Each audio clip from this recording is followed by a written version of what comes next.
ఏది అయినా ట్రై చెయ్యి ఆచి చికెన్ మసాలా. ఆచి చికెన్ మసాలా. తెలంగాణలోని రంగారెడ్డి, నల్గొండ, నాగర్ కర్నూల్, సూర్యాపేట, ఖమ్మం నుంచి వర్షాలు కురుస్తున్నాయి. ఉరుములు మెరుపులతో కూడిన వర్షాలు అతలాకుతలం చేశాయి. ఇక రాబోయే 2 గంటల్లో సూర్యాపేట, ఖమ్మం, మహబూబాబాద్, సిరిసిల్ల, కామారెడ్డి, పెద్దపల్లి, కరీంనగర్, హన్మకొండ, భూపాలపల్లి, సిద్దిపేటలో వర్షాలు కురిసే అవకాశం ఉందని వాతావరణ శాఖ ప్రకటించింది. రాత్రి కురిసిన వర్షంతో రోడ్లపై నీరు నిలువేసి ఉండటంతో ప్రయాణికులు తీవ్ర ఇబ్బందులు పడ్డారు.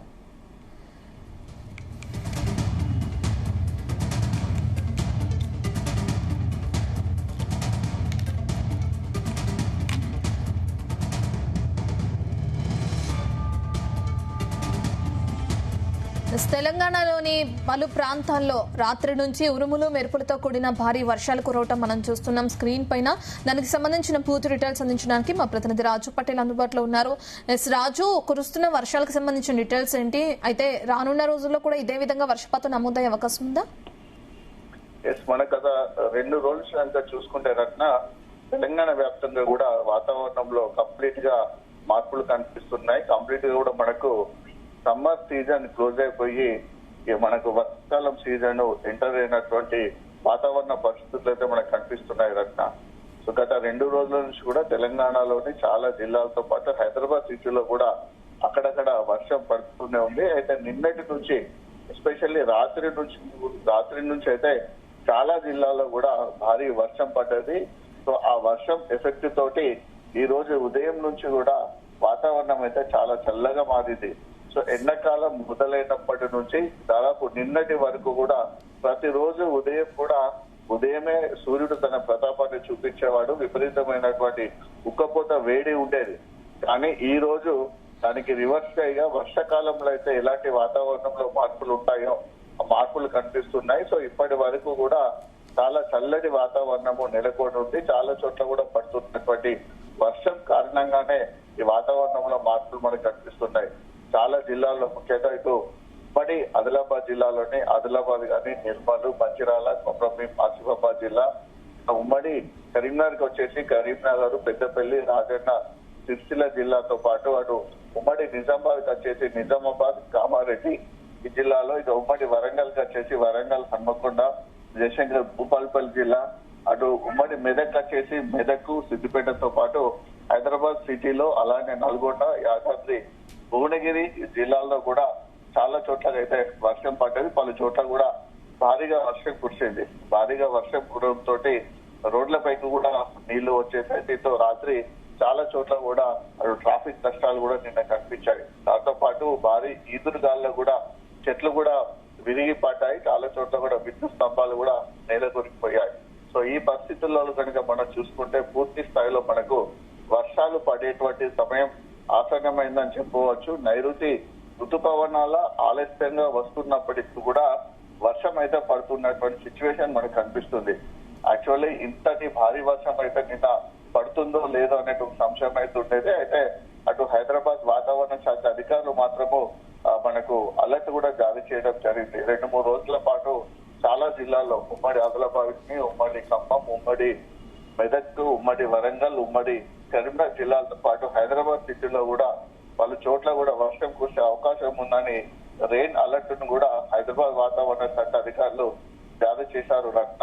సో ఈ నేపథ్యంలో అయితే మనకు కంప్లీట్ గా కూడా చాలా చోట్ల కూడా వర్షం పడుతుంది. ఉరుములు మెరుపులు పిడుగులతో కూడినటువంటి వర్షం పడుతుంది. సో ఇన్ని రోజుల పాటు వేసవి తాపానికి విపరీతమైనటువంటి ఉక్కపోత వేడితోటి అల్లాడినటువంటి ప్రజానికానికి మాత్రము ఇప్పుడు మాత్రము చాలా చల్లటి వాతావరణం కనిపిస్తుంది. సో ఈ వెదర్ చూసిన ప్రజలందరూ కూడా చాలా ఉపశమనం చెందుతున్నారు. సో అంటే సీజన్ కి సంబంధించినటువంటి సిమ్టమ్స్ పూర్తిగా మనకు కనిపిస్తున్నాయి. ఆల్రెడీ అన్నదాతలు కూడా ఆకాశం వైపు ఎదురు చూస్తున్నారు వర్షాలు పడాలని. ఎందుకంటే ఎన్నడూ లేని విధంగా గత 10 సంవత్సరాల్లో నమోదు కాని గరిష్ట స్థాయి ఉష్ణోగ్రతలు ఈ వేసవి కాలంలో తెలంగాణలో నమోదయ్యాయి. సో 46.5 డిగ్రీల సెల్సియస్ వరకు కూడా రికార్డు స్థాయిలో సంభవించినటువంటి ఉష్ణోగ్రతలతో పాటు వడగాళ్ల ప్రభావం కూడా ఈసారి చాలా ఎక్కువగా ఉండి చాలా మంది కూడా మరణించడం జరిగింది. సో ఈ నేపథ్యంలో అంతటి భారీ ఎండ, అంత భారీ వేడి, అంత రికార్డు స్థాయి ఉష్ణోగ్రతలు నమోదయ్యేటువంటి పరిస్థితుల్లో ఈసారి వానాకాలం ఎలా ఉండబోతుంది, వర్షాలు పడతాయా లేదా అనేటువంటి ఒక సంశయం అయితే ఇటు ఒక భయం అయితే ప్రజల్లో ముఖ్యంగా రైతాంగంలో ఉండింది రచన. సో దానికి భిన్నంగానైతే ప్రస్తుతం అయితే వాతావరణంలో మార్పులు కనిపిస్తున్నాయి, వర్షాలు కూడా పడుతున్నాయి. అంటే మెయిన్ గా ఇంపార్టెంట్ ఏంటంటే నైరుతి ఋతుపవనాలు మాత్రం ఇంకా తెలంగాణలోకి ప్రవేశించలేదు. నైరుతి ఋతుపవనాలు కనుక తెలంగాణలోకి ఆగమనమైన తర్వాత కంటిన్యూగా వర్షాలు పడే అవకాశం ఉంటుంది. సో భారీ స్థాయిలో మనకు వర్షాలు పడతాయి. మినిమం 10 సెంటీమీటర్ల నుంచి 15 సెంటీమీటర్ల వరకు కూడా వర్షాలు కురిస్తేనే మరొకసారి నదుల యొక్క ప్రవాహం ప్రారంభమవుతుంది, చెరువుల్లోకి నీళ్లు వస్తాయి, భూగర్భ జలాలు కూడా పెరిగిపోతుంటాయి. కానీ ఇప్పుడు కురుస్తున్నటువంటి వర్షం అయితే కేవలం ఉపశమనం మాత్రమే కలిగిస్తుంది. కేవలం అప్పటి అవసరాలకు మాత్రమే ఇప్పుడు పడుతున్నటువంటి వర్షం సరిపోతున్నటువంటి పరిస్థితి ఉందని కూడా వాతావరణ శాఖ అధికారులు చెప్తున్నారట.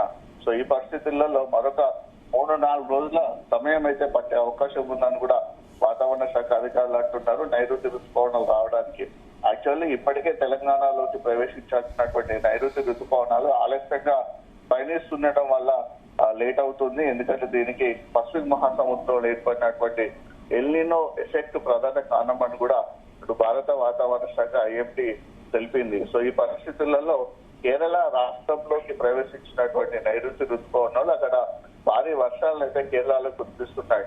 సో క్రమక్రమంగా ఇటు తెలంగాణతో పాటు ఆంధ్రప్రదేశ్ బార్డర్లోకి కూడా ఈ నైరుతి ఋతుపవనాలు ఎంటర్ కావాల్సి ఉంది. ఎంత అయితేనే మనకు పూర్తి స్థాయిలో వర్షాలు కురిసే అవకాశం ఉంది.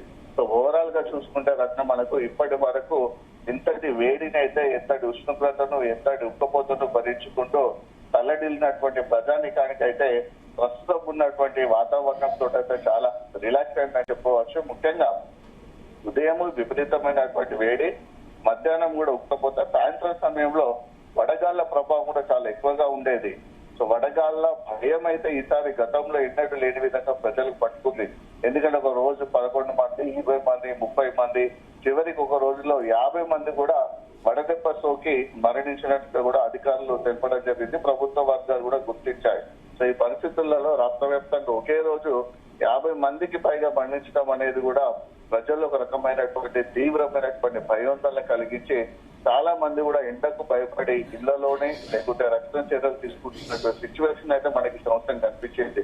సో వాటన్నిటిని కూడా కంప్లీట్ గా కూడా పూర్తయిపోయాయి. ఇక మనకి ఎండకు కానీ, వేడికి కానీ, ఉక్కపోత కానీ, వడగాళ్ళ కానీ భయపడాల్సిన అవసరం లేదు అనేటువంటి వాతావరణ పరిస్థితులు ఇప్పుడైతే రాష్ట్రంలో కనిపిస్తున్నాయి. ముఖ్యంగా నిన్న సాయంత్రం నుంచి ఈ రోజు ఉదయం నుంచి అయితే పూర్తి స్థాయిలో కూల్ వెదర్ ఉంటుంది. ఎక్కడ చూసినా సరే చల్లటి వాతావరణం అయితే కనిపిస్తుంది. కానీ కొంచెం హీటు మాత్రం ఇంకా అదే విధంగా కంటిన్యూ అవుతుంది.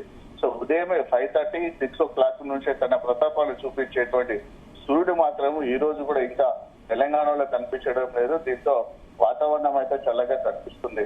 మరోవైపు అకాల వర్షాలతో పాటు భారీ స్థాయిలో వర్షాలు కూడా కురిసే అవకాశం ఉన్న దృష్ట్యా కూడా ప్రభుత్వ ప్రధాన కార్యదర్శి సిఎస్ రామకృష్ణారావు కూడా మొన్న జిల్లా కలెక్టర్లతో కూడా వీడియో కాన్ఫరెన్స్ నిర్వహించారు. గతంలో ఏ ప్రాంతాల్లో జిల్లా పరిధిలో వరదలు ఎక్కువగా వచ్చాయి, ముంపు ప్రాంతాలు ఎక్కడ వచ్చాయి కాబట్టి వాటిని గుర్తించి ఆ ప్రజలను అప్రమత్తం చేయాలని కూడా తెలపడం జరిగింది. ఏ క్షణమైనా సరే భారీ వర్షాలు కురిసే అవకాశం ఉన్నటువంటి పరిస్థితులలో ఆ వరదలను ప్రభావం నుంచి తట్టుకోవడానికి సహాయక చర్యలు చేయడానికి కూడా అధికార యంత్రాంగం మొత్తం సిద్ధంగా ఉండాలని కూడా అటు ప్రభుత్వం కూడా జిల్లా అధికారులకు కూడా ఆదేశాలు జారీ చేశారన్న.